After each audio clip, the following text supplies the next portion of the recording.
የተወደዳችሁ የእግዚአብሔር ቤተሰቦች የእናታችን የቅድስት ድንግል ማርያም የአስራት ልጆች ሁላችሁም እንደምን ዋላችሁ፣ እንደምን አመሻችሁ። ልዑል አምላካችን እግዚአብሔር ይችን ዕለት ይችን ሰዓት ባርኮ ቀድሶ ስለሰጠን ለዘላለሙ የተመሰገነ ይሁንልን። እንደ እግዚአብሔር ፈቃድ ዛሬ ደግሞ መዝሙር 7ን እንማራለን። መዝሙር 7ን በሶስት ዋና ዋና ክፍሎች ከፍለን እናያለን።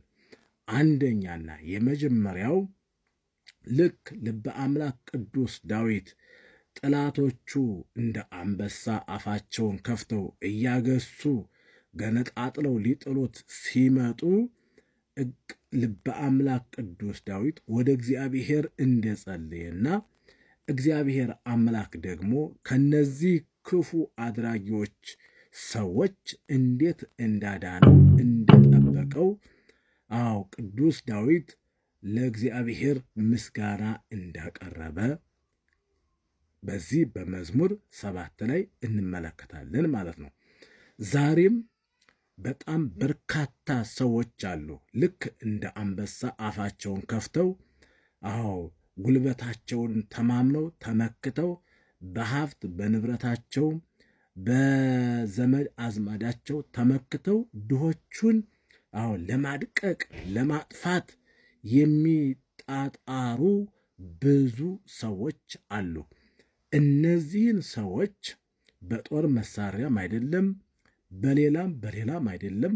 እነዚህን ሰዎች ድል ማድረግ የሚቻለው እነዚህ ኃያላን የሚባሉ ሰዎች ከትንሽ እስከ ትልቅ ድል የሚደረጉት በምንም በማንም አይደለም፣ በጸሎት ነው። እሱም በመዝሙረ ዳዊት መዝሙር 7ን ሁልጊዜ በምንጸልይበት ጊዜ እግዚአብሔር አምላክ አፋቸውን ይዘጋል፣ ጉልበታቸውንም ያደክማል፣ ሰይፋቸውንም ልክ ሰም ወደ እሳት ገብቶ እንደሚቀልጠው ሁሉ ወይም ቅቤ ወደ እሳት ሲገባ እንደሚቀልጠው ሁሉ ያ ጠንካራ መሳሪያቸው ሁሉ ይከሽፋል፣ ይቀልጣል ማለት ነው።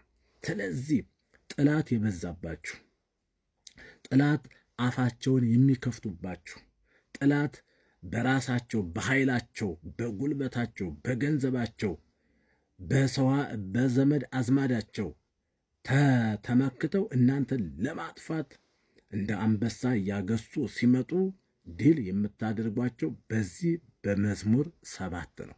መዝሙር 7ን ስትጸልዩ ይህን ኃይልና ብርታት ታገኛላችሁ፣ ጠላቶቻችሁን ድል የምታደርጉበት ማለት ነው። በሁለተኛ ደረጃ እግዚአብሔር እውነተኛ ፈራጅ መሆኑን እግዚአብሔር አምላክ እውነትን እንዲፈርድላችሁ እናንተ በሐሰት ተከሳችሁ ሊሆን ይችላል። እንደ ኃጢአተኛ ሳትሆኑ እንደ ኃጢአተኛ ተቆጥራችሁ፣ ሌባ ሳትሆኑ እንደ ሌባ ተቆጥራችሁ፣ በደለኛ ሳትሆኑ እንደ በደለኛ ተቆጥራችሁ በሐሰት ተከሳችሁ በሐሰት ተፈርዶባችሁ እናንተ እስር ቤት ናችሁ። ነገር ግን እውነተኛው አምላክ እውነተኛው ፈራጅ አምላክ ከዕለታት በአንድ ቀን እናንተን ነፃ ያወጣችኋል። በእናንተ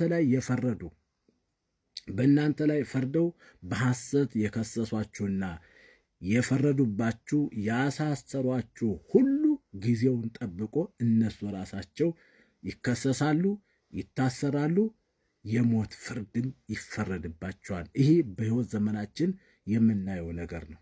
እናንተ ግን ነፃ ትወጣላችሁ። ስለዚህ እውነተኛው አምላክ እውነትን እንዲፈርድላችሁ መዝሙር 7ን ሁልጊዜ በእንባ በልቅሶ የእውነተኛው አምላክ እውነትን ፍረድልን ብላችሁ ጸልዩ። ሰዎች ፊት አይተው ሀብት ንብረታቸውን አይተው ሊፈርዱ ይችላሉ። እግዚአብሔር ግን ፊትን ሳያይ ጀርባን ሳይመለከት ብቻ ምስኪንና እውነተኛ ጻድቅ መሆንህን ከዚያ ከተባለው ነገር ምንም ነገር ሳይኖርብህ በሐሰት ተከሰ ከሆነ ለአንተ እግዚአብሔር አምላክ ጠበቃ ሆኖ ይከራከርልሃል፣ ይፈርድልሃል ማለት ነው። ስለዚህ ብዙ ሰዎች ፍርድ ቤት ትሄዳላችሁ። አዎ ፍርድ ቤት ትሄዳላችሁ። ይህን የሚመለከተው በሐሰት ለተከሰሱ ሰዎች፣ በሐሰት ለተፈረደባቸው ሰዎች፣ ጠበቃ ላጣችሁ ሰዎች፣ የሚከራከርላችሁ ሰዎች ባጣችሁ ጊዜ የሚከራከርላችሁ እግዚአብሔር ነው። ስለዚህ ይህን መዝሙር እንዳታስታጉሉ፣ ሁልጊዜ ጸልዩ። የታሰራችሁም እንዲሁም ደግሞ ቤተሰቦቻችሁም ይህን ጸሎት ጸልዩ፣ እግዚአብሔር ነፃ እንዲያወጣችሁ ማለት ነው። አዎ ትልቁ ነገር እኛ በራሳችን ኃይል፣ በራሳችን ጉልበት፣ በራሳችን የመረጃ ሰነድ የተለያየ ወረቀት በማሰባሰብ ነፃ የምንወጣ ይመስለናል። ነፃ የሚወጣን እግዚአብሔር ነው። ለእውነት ብቻ መቆም ነው። ለእውነት ብቻ መሄድ ነው።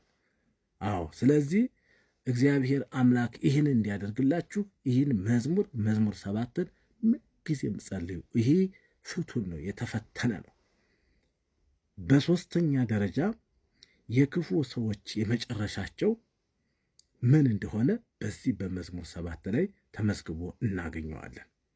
በእናንተ ላይ ጉድጓድ የሚቆፍሩ በቆፈሩት ጉድጓድ ራሳቸው እንደሚገቡበት፣ በእናንተ ላይ እናንተ ድሃ እንድትሆኑ፣ አዎ የእናንተን መልካም ኑሮ በምቀኝነት ተነስተው እናንተን ከምድረ ገጽ ለማጥፋትና ለማስጠፋት በተለያየ ዘዴ የተለያየ ዘዴ ስልት ቀይሰው ለማጥፋት የሚሰሩ ምቀኞችና ቀናተኞች በእናንተ ጉድጓድ እናንተን ለመቅበር ጉድጓድ ሲቆፍሩ እነሱ ራሳቸው ይገቡበታል። እንደሚገቡበት በዚህ በመዝሙር 7 ላይ ተመዝግቦ እናገኛለን። ስለዚህ እኛ እነሱ በቆፈሩት ጉድጓድ እንዲገቡበት እንዲቀበሩበት ሳይሆን ዓላማችን እኛ ክርስቲያኖች ይልቁንስ እኛን ለመቅበር እኛን ለማጥፋት እኛን ለመግደል ሲያስቡ ጉድጓዱን እንዲደፍኑት እነሱም እንዳይቀበሩ እኛም እንዳይቀብሩን እንጸልይላቸዋለን። ልቦና እንዲሰጣቸው ለጥላቶቻችን እንድንጸልይ ራሱ አምላካችን ኢየሱስ ክርስቶስ ነግሮናል፣ ለጥላቶቻችሁ ጸልዩ ብሎ። ስለዚህ የክርስቲያን ተግባር ይሄ ነው። ስለዚህ በመዝሙር 7 ላይ ምን አገኛችሁ? አዎ እግዚአብሔር አምላክ ከማንኛውም አደጋ ጣዮች እንዲያወጣችሁ እንዲከልላችሁ መጠጊያ እንደሚሆናችሁ ከክፉ መናፍስት ርኩሳን ሁሉ እግዚአብሔር እንደሚጠብቃችሁ እንዲሁም ደግሞ ራሱ እውነተኛ አምላክ እውነተኛ ፈራጅ አምላክ በሐሰት ተከሳችሁ ወደ ፍርድ ቤት ስትሄዱ ጠበቃ ተከራካሪ ፈራጅ ሆኖ ራሱ እንደሚቆምላችሁ ይህን መዝሙረ ዳዊት መዝሙር 7ን ምንጊዜም ስንጸልይ ይህን ኃይለ ቃል እናገኛለን። በአጠቃላይ ፍርድ ቤት ተከሳችሁ ስትሄዱ ፍርድ ቤት ተከሳችሁ ሄዳችሁ በዳኛው ፊት ስትቆሙ ከሳሾቻችሁ በቀኝና በግራ ሆነው ፍረድበት ፍረድበት ፍረድበት እያሉ የውሸት ምስክር የውሸት ሰነድ ይዘው ሲመጡ እግዚአብሔር አምላክ ግርማ ሞገሱ ነው ጸጋውና በረከቱን አልብሶ በብዙ ሰዎች በሐሰተኞች መስካሪዎች ፊት ነፃ ትሆናላችሁ። በማን ላይ?